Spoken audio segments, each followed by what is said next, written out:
The little-known self-made entrepreneur makes Learjet and Gulfstream household words. He invents revolutionary airplanes and acquires the world's largest business jet manufacturer, progressing from apprentice mechanic to father of the Gulfstream 4 business jet. In thoroughbred racing circles, his horse named Cigar becomes a big winner. The bashful industrialist from the Midwest sets his sights on buying resort hotels in Las Vegas. Billionaire Kirk Kerkorian becomes his tennis partner. He circulates with celebrities including Frank Sinatra, and is seen arm in arm with actresses Donna Douglas and Linda Evans.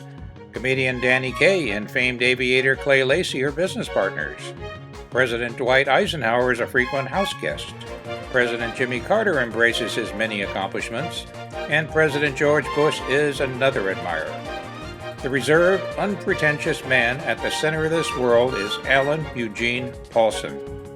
Growing up poor on a bankrupt farm in Iowa, he grows up fast, having to work as a 13-year-old hotel janitor. Married at 19, the couple has their first child, the first of 4. Expecting to enter wartime pilot training, he is shifted to serve as an aircraft mechanic instead. Paulson joins TWA as a flight engineer on Lockheed Constellations. Leaving TWA in the 50s, he becomes the largest buyer and seller of used airliners. Joining forces with inventor Bill Lear in his famous plane, Paulson sells more Learjets than anyone else. Clay Lacy is his pilot and best friend, flying Paulson's P-51 Mustang in the Reno Air Races. Together they enter a 4-engine DC-7 in another race. The giant airliner amazes crowds, almost winning.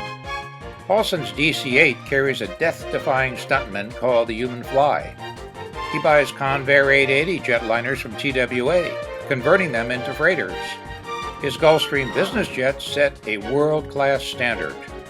As a CEO, he flies his own products and sets around-the-world flight records.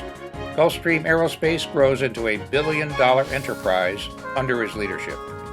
Lee Iacocca of Chrysler Corporation buys into the company and becomes a lifelong friend. A public stock offering places Gulfstream Aerospace on the Fortune 500 list.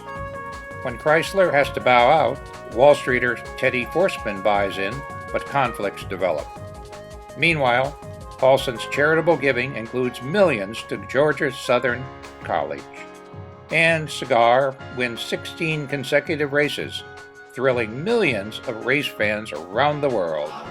Alan Paulson, the least known but one of the most enterprising and influential achievers in mid-century aviation.